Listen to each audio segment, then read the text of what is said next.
Hello traders, a very good morning to all of you. आज date है 11 ऑफ सितंबर 2024 एंड अभी टाइम हो रहा है 10 बज रहे हैं बेसिकली। अभी सिर्फ 30 मिनट्स हुए हैं जब से हम ट्रेडिंग स्टार्ट करते हैं एंड अपने पूरे 6 ट्रेड जो है वो हमने यहाँ पे ले लिए हैं। ठीक है, अब मैं आपको हर एक सबसे पहले मैं आपको आउटकम बता देता हूँ। आउटकम आज भी हमारा लॉस ही है। ठीक है, अगेन मैक्सिमम लिमिट के हम थोड़ा सा ऊपर जा चुके हैं, that is 815 rupees in loss. ठीक है, मार्केट बहुत ट्रेंडिंग था बट उसके बाद भी हमने लॉस किया। मैं रीज़न बताता हूँ सारे क्यों। ठीक है, सबसे पहला जो ट्रेड था यहाँ पे मेरा एक सेटअप था बेसिकली। ठीक है, ये जो हैमर टाइप कैंडल बनी थी ये एक तरह से मेरे सेटअप का पार्ट है। ठीक है, सो यहाँ से मैंने अप साइड का एक ट्रेड लिया। ठीक है, यहाँ कहीं पे दिक्कत ये थी कि मेरी जो एंट्री थी ना वो लेट हो गई बहुत। मतलब मैंने जैसे ही पंच इन किया तो प्राइस में इतनी स्पाइक आई, अगर आप देखोगे तो सबसे पहले मैं स्ट्राइक प्राइस को ओपन करता हूँ। एक सेकंड, मैं आपको बताता हूँ एग्जैक्टली कहाँ से और कितनी स्पाइक उसमें आई थी। कॉल 51,000 की वो कॉल थी। ठीक है, ऐड कर लेता हूँ। ओके, अभी मैं आपको बताता हूँ एग्जैक्ट स्पाइक। ओके, सो मैं जो एंट्री करने जा रहा था ना वो थी समवेयर बिटवीन 150 टू 160 के बीच में मेरी एंट्री होनी थी। ये मेरा प्राइस था। ठीक है, 150 टू 160 जहाँ पे मैंने एंट्री करनी थी। ठीक है, लेकिन मेरी एंट्री पता कहाँ पे ट्रिगर हुई? ऑर्डर्स में मैं आप चेक करता हूँ एक सेकेंड। मेरी एंट्री हुई है 184 रुपीज़ पे। ठीक है, वो 155 153 के आसपास ये होनी थी बट 184 मतलब 30 रुपये महंगा मुझे प्रीमियम मिला। इतनी तेज़ स्पाइक वहाँ पे आई थी। आप देखना 9:30 पे एग्जैक्ट जैसे ही ये कैंडल क्लोज हुई थी उसके जस्ट बाद एक स्पाइक आई थी प्रीमियम में, और वो स्पाइक थी अगर मैं ओपन से बात करूँ तो 151 से वो प्राइस गया था 203। तो मतलब 50 रुपीज़ की स्पाइक सिर्फ एक कैंडल में आई थी। ठीक है, उसी चक्कर में अपनी जो एंट्री थी वो 184 पे हुई और मार्केट थोड़ा सा ऊपर गया भी। उसके बाद 10-20 रुपये प्रीमियम ऊपर और गया, लेकिन उसके बाद मतलब वो इतना तेज़ था कि वहाँ पे कुछ डिसीजन लेने का मौका ही नहीं मिला। सो एकदम से गया एंड ऐसे रिवर्स एकदम स्ट्रेट लाइन में। ठीक है, और इस तरह से पहले ट्रेड में मेरा एसेलेट हो गया था और इसमें 168 पे मैंने एग्जिट लिया था। 168। ठीक है, तो ये लगभग हमारा 200 प्लस रुपीज़ का जो है वो लॉस्ट फर्स्ट ट्रेड में हमारा हो गया था। ठीक है, अब यहाँ पे ना दो कॉन्ट्राडिक्टरी सेटअप बन रहे थे बेसिकली। ये वाला जो सेटअप था इसके हिसाब से मार्केट को अभी भी ऊपर जाना था, लेकिन यहाँ पे मतलब जैसे ही ये नीचे आने के बाद मूविंग एवरेजेस के आसपास गया तो यहाँ से मुझे लगा कि मार्केट फॉल भी कर सकता है। ठीक है, सो मैंने एक डाउन साइड के लिए यहाँ पे ट्रेड ले लिया, जो मेरी मतलब काफ़ी बड़ी गलती थी। ठीक है, यहाँ पर मैंने जो डाउन साइड का ट्रेड लिया, बिकॉज डाउन साइड का ट्रेड मतलब एक तरह से मुझे या तो इस यहाँ पे ट्रेडिंग ही अवॉइड करनी चाहिए थी या तो कोई ट्रेड ही नहीं लेना चाहिए था। ठीक है, बिकॉज दो कॉन्ट्राडिक्टरी यहाँ पे पोजीशंस मेरी चल रही थी। एक ट्रेड मेरा बोल रहा था कि अप साइड जाएगा मार्केट, दूसरा बोल रहा था कि डाउन साइड जाएगा। सो इसीलिए मैंने यहाँ पे जैसे डाउन साइड की पोजीशन ली उसमें मुझे बड़ा लॉस हो गया था। मैंने एंट्री करी थी 147, मतलब बहुत बड़ा नहीं। ठीक है, विद इन 20 पॉइंट्स ही था मेरा एसएल जो था। 147 पे मैंने एंट्री करी थी एंड 128 पे मैंने एग्जिट किया था। इसमें भी 200 प्लस का मुझे लॉस हुआ था। तो टोटल जो था वो 500 के आसपास मेरा लॉस पहुंच चुका था पहले दो ट्रेड्स में ही। ठीक है, उसके बाद जब ये कैंडल स्ट्रांगली यहाँ पे क्लोज हो गई पिवट पॉइंट के ऊपर, दोनों मूविंग एवरेजेस के ऊपर, अगली कैंडल थोड़ी सी नीचे आई। ठीक है, तो यहाँ पे मैंने थोड़ा सा एक अपसाइड की पोजीशन ली थी। ठीक है, इसमें मुझे छोटा सा प्रॉफिट हुआ था। प्रॉफिट क्या था कि इसमें जो 200 प्लस का मेरा लॉस था, जो इसी कॉल में मैंने वही कॉल ऐड करी थी, उस कॉल में जो 200 प्लस का मेरा लॉस था वो 155 रुपीज़ के प्रॉफिट पे मेरा आ चुका था थर्ड ट्रेड के बाद। तो अभी जो मेरी ओवरऑल पोजीशन थी दैट वाज समवेयर बिटवीन 200 या हाँ मतलब ऐसे कुछ थी, 200 के आसपास थी शायद। हाँ ठीक है, अब उसके बाद यहाँ पे मैंने ट्रेड, यहाँ तक मेरे टोटल 3 ट्रेड्स हो चुके थे। ठीक है, 200 के आसपास का मेरा लॉस था। अब यहाँ पे थोड़ा सा काम ख़राब हो गया।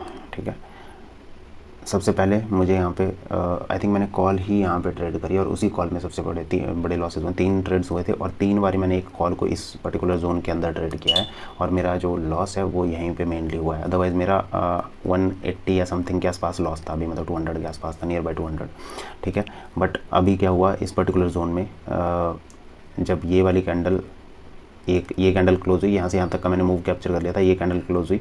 ठीक है, उसके बाद वापस से मूविंग एवरेजेस पे प्राइस आया अपने जो प्रीमियम था। ठीक है, तो मुझे लगा कि अब फिर एक थोड़ी सी और रैली यहाँ से मार्केट जो है वो अपसाइड के लिए दिखा सकता है। ठीक है, तो मैंने एक एंट्री वहाँ पे बनाई। ठीक है, वहाँ तक कोई दिक्कत नहीं थी, वो एंट्री बनाई, उसके बाद ऐसे लेट हो गया। अगेन मैं 400 रुपीज़ के आसपास तक पहुँच गया। ठीक है, लॉस में। ठीक है, या आई गेस उसको मैंने ट्रेल किया था। Let me check it. 1 2 3 ये रहा। ओके, हाँ इसी के आसपास, मतलब लगभग 12-15 पॉइंट का एस एल मेरा इस ट्रेड में गया था। ठीक है, ओके, ऐसे 12-15 पॉइंट का एस एल मेरा इस पर्टिकुलर ट्रेड में गया। ठीक है, उसके बाद मार्केट आया नीचे। प्रीमियम पे भी, प्रीमियम चार्ट पे मैं आपको दिखाऊंगा वो 51,000 कौन सी कॉल है, वो है 51,200 51,200 की कॉल को मैं ऐड कर दूंगा एंड आपको मैं दिखाऊंगा कि एक्जैक्टली प्राइस किस तरह से बिहेव कर रहा था और कहाँ पे मैंने एक्जैक्टली ट्रेड लिया।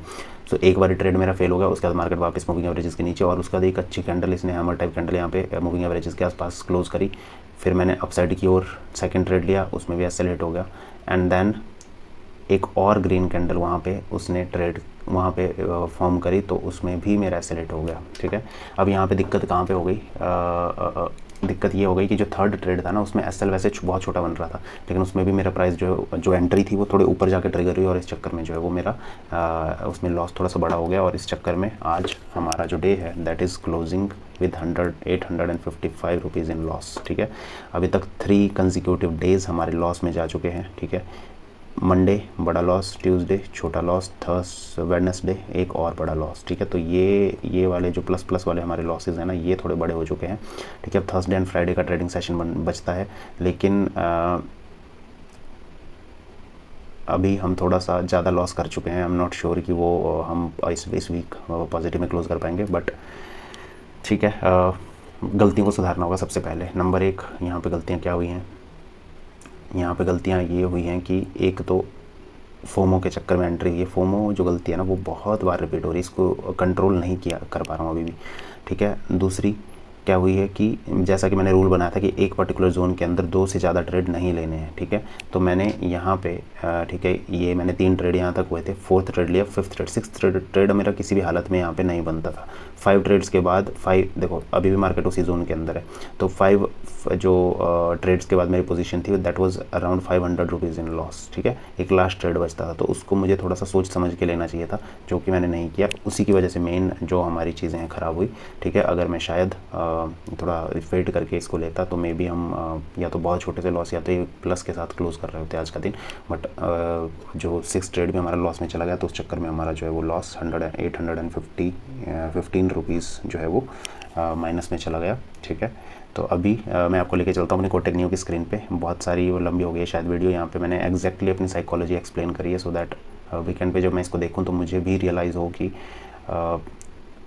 यहाँ पे गलतियाँ क्या हो रही हैं बेसिकली। ठीक है, सो एक तो थोड़ा सा इस सेटअप पे विश्वास ना करके मैंने दूसरे सेटअप की ओर ध्यान दे दिया, ये मेरी गलती थी आज के दिन में, बिकॉज ये मेरा सेटअप बहुत स्ट्रांगली काम करता है जब भी करता है। तो ट्रेडिंग, ये बेसिकली मेरा ट्रेडिंग का सेटअप है, जब मैं ट्रेडिंग करता था तो इस सेटअप पे काम करता था। ठीक है, लेकिन ट्रेडिंग अभी हम नहीं कर रहे हैं, हम स्कैल्पिंग कर रहे हैं। तो स्कैल्पिंग में क्या हो रहा है, इवन तो मैंने पोजीशन बना ली थी, बट वो ट्रेडिंग वाला एसएल इसमें नहीं रख सकते थे, बिकॉज अगर वो रखते तो वो तो पता नहीं कितने पॉइंट का बन जाता, तो वो वाली थी। अदरवाइज इसके नीचे का मैं ट्रेडिंग में एसएल रखता था एंड देन इसके बाद से मैं अपनी एंट्री बनाता था। ठीक है, तो इस पर्टिकुलर कैंडल पे मैंने देखो कितने पॉइंट में सिर्फ एक कैंडल में ही कैप्चर कर सकता था ट्रेडिंग में। ठीक है, बट कोई दिक्कत नहीं है, अभी जब डिफरेंट स्टाइल पे काम कर रहे हैं तो उस हिसाब से ही काम करना पड़ेगा। बट येस, जब ये सेटअप अप साइड की ओर मुझे दिखा रहा था कि मार्केट जा सकता है, तो मैंने ये गलती कर दी, ये वाला ट्रेड मेरा गलत था जो मैंने लिया था। उसके अलावा यहाँ पे एक ये था, और 6 ट्रेड, मतलब 2 ट्रेड मैंने गलत लिए थे अभी तक। ठीक है, तो एटलीस्ट मेरे पास अभी सिर्फ 4 ट्रेड्स मुझे लेने चाहिए थे, जिसमें जो पोजीशन होती वो कुछ अलग होती। जैसे फॉर एग्जांपल फर्स्ट ट्रेड ये मैंने अवॉइड किया होता, लेट से, चलो ठीक है, मैंने इस पर्टिकुलर जोन में कुछ कैप्चर नहीं किया। First trade okay, second trade यहाँ पे होना चाहिए था, तो उसके बाद मेरी पोजीशन होती 155 रुपीज़ इन प्लस। ठीक है, उसके बाद यहाँ कहीं पे जो थर्ड ट्रेड मैंने लिया था, ठीक है, थर्ड ट्रेड में यहाँ पे लेता। ठीक है, उसके बाद हम वापस -50 रुपीज़ के लॉस पे चले जाते हैं एंड उसके बाद एक और 4th ट्रेड अगर मैं ले लेता तो मैक्सिमम 300 रुपीज़ का अभी तक मेरा लॉस होना चाहिए था, और अभी नो ट्रेडिंग जोन में मार्केट चल रहा है। तो इस तरह से थोड़ा सा प्लान होना चाहिए था। बट ये चीज़ें एक्चुअल में ना, जब मार्केट फॉर्म हो जाता है, आप बैठे होते हो, ट्रेडिंग कर रहे होते हो, उस टाइम पे अपने माइंड को कंट्रोल करना यही सबसे मुश्किल चीज़ है। ठीक है, यही चीज़ नहीं हो पाती, बार बार करने के बाद भी आप कहीं ना कहीं कुछ ना कुछ गलती कर ही जाते हो। तो अभी मेरे को इसी चीज़ के लिए अपने माइंड को ट्रेन करना है बेसिकली। ठीक है, अभी नहीं हो पा रहा है, कोई दिक्कत नहीं है, बट करेंगे 100%। ये फेथ है, ये विश्वास है। ठीक है, सो लेट्स सी। अभी मैं आपको लेके चलता हूँ अपनी कोटक न्यू की स्क्रीन पे एंड वहाँ पे आपको फटाफट दिखाता हूँ कि क्या एंड किस तरह से पोजीशंस थी। तो चलिए चलते हैं कोटिन्यू की स्क्रीन पे। फ्रेंड्स, ये हम आ चुके हैं अपने सेटअप पे। सबसे पहले मैं आपको दिखा दूँ, यहाँ पे अगर आप देखोगे तो 115 रुपीज़ का मेरा यहाँ पे लॉस है। और ऑर्डर्स मैं आपको दिखा देता हूँ। यहाँ पे टोटल नंबर ऑफ़ ऑर्डर्स आपको यहाँ पे 12 दिख रहे होंगे। 6 ट्रेड्स कंप्लीट है, ठीक है। अभी हम चलते हैं चार्ट पे। एक बार मैं आपको दिखा देता हूँ जो लास्ट में मैंने 3 ट्रेड एक जगह पे वेस्ट किए, वो कहाँ पे क्या किया मैंने वहाँ पे, ठीक है। सो मार्केट ने ये रैली दिखाई थी। ये मैंने नया स्ट्राइक प्राइस ऐड किया था। जो पहले वाला स्ट्राइक प्राइस था वो भी मैं आपको एक बार ऐड करके दिखाऊंगा। पहले इसको देख लेते हैं। तो इसके बाद मार्केट यहाँ पे जब इस पर्टिकुलर कैंडल ने मार्केट को टच किया, उसके बाद एक ग्रीन कैंडल बनने लगी, तो मैंने यहाँ कहीं पे एंट्री बनाई थी, ठीक है। जबकि वो थोड़ी सी ऊपर गई भी, लेकिन फिर उसने मेरा एसएल हिट कर दिया, ठीक है। अब उसके बाद ये था मेरा फर्स्ट ट्रेड। फिर मैंने कोई ट्रेड नहीं लिया, यहाँ तक मार्केट आया। लेकिन जब ये कैंडल क्लोज हुई ना, तो इस कैंडल के क्लोजिंग पे मैंने एक ट्रेड और लिया, बिकॉज देखो कितने अच्छे से क्लोज हुई है ये कैंडल, ठीक है। और जैसे ही ये मैंने ट्रेड लिया, अगली ही कैंडल ने मेरा एसएल हिट किया, ठीक है। फिर मार्केट नीचे गया, नीचे क्लोज हुआ। उसके बाद ये कैंडल बहुत स्ट्रांगली, बहुत बुलिश कैंडल यहाँ पे क्लोज हुई थी। तो अब मैंने इस कैंडल के बाद यहाँ पे एंट्री लेने की कोशिश करी, लेकिन जो मेरी एंट्री थी ना, वो यहाँ पे नहीं हुई एक्चुअल में, वो यहाँ कहीं पे हुई होगी शायद, ठीक है। तो एंट्री लेट हो गई नंबर 1 इस पर्टिकुलर ट्रेड में। और फिर मार्केट ऊपर तक गया इवन दो, ठीक है, लेकिन ये प्रीवियस हाई को क्रॉस नहीं कर पाया, और उसके बाद फिर फॉल कर गया। और मैं एसएल को वैसे यहाँ कहीं पर ट्रेड करके ले आया था, लेकिन जो एंट्री थी वो यहाँ थी, तो तब भी मुझे लॉस ही हुआ है उसमें एक्चुअल में। सो इसमें भी लॉस हुआ, और उसके बाद मार्केट अभी नीचे ही ट्रेड कर रहा है। ये थे मेरे लास्ट के 3 ट्रेड्स जो मैंने वेस्ट किए थे। अभी मैं आपको दिखाता हूँ जो सबसे पहला ट्रेड जहाँ पे मेरी एंट्री बड़ी लेट हुई थी और कहाँ पे मैं एंट्री करने की कोशिश कर रहा था, ओके। सो जब ये कैंडल क्लोज हुई थी, तो इस कैंडल की क्लोजिंग पे मैं एंट्री बनाने की कोशिश कर रहा था, ठीक है। जैसे ही ये क्लोज हुई, उसके बाद ये ओपन यहाँ पे हुई, तो मैं एंटर होने ही वाला था, लेकिन एकदम से इसने स्पाइक मारा ऊपर की साइड, ठीक है। और मेरी एंट्री जो है ना, वो यहाँ कहीं पे हुई। इसके बाद भी मार्केट यहाँ तक गया, लेकिन फिर वापस रिवर्स कर गया, ठीक है। और इसी कैंडल ने मेरा एसएल हिट कर दिया, बिकॉज मैंने यहाँ कहीं पे रखा था, तो वो यहाँ तक आ गई थी, एंड मेरा एसएल इसमें हिट हो गया। और इस तरह से आज हम लॉस में क्लोज कर रहे हैं। सो आज का एक और दिन हमारा लॉस वाला रहा, ठीक है। नंबर 1, मार्केट ओपन होने से पहले ना अपने रूल्स को एक बार वापस से देखना बहुत ज़रूरी है, ठीक है। हर एक ट्रेड के बाद, जैसे ट्रेड ख़त्म होता है, तब भी हर अपने रूल्स को देखना बहुत ज़रूरी है। सो मैं कोशिश करूँगा कि अपना एक आधा प्रिंट आउट वगैरह निकाल लूँ, और उन अपने जो भी मेरे रूल्स हैं उनको मैं एटलीस्ट यहाँ पे सामने अब वाली दीवार पे लगा दूँ, सो दैट मैं बार बार उन रूल्स को देखता रहूँ, क्योंकि वो बहुत इंपॉर्टेंट है। सो कहीं ना कहीं एक मतलब हम अगर कंप्रोमाइज़ कर जाते हैं अपने रूल्स, अपने डिसिप्लिन के साथ, तो फिर मार्केट आपको प्रॉफिट नहीं दे पाता, ठीक है। तो ठीक है, कोई दिक्कत नहीं है। अभी तो मार्केट से बाहर हो चुके हैं, तो अब और ज़्यादा कुछ हम नहीं कर सकते। सो अभी करते हैं अपने ट्रेडिंग को बंद, एंड मिलते हैं अगले ट्रेडिंग सेशन में एक नई एनर्जी, एक नए जोश के साथ। तब तक के लिए जय हिंद, जय भारत, वंदे मातरम, बाय बाय।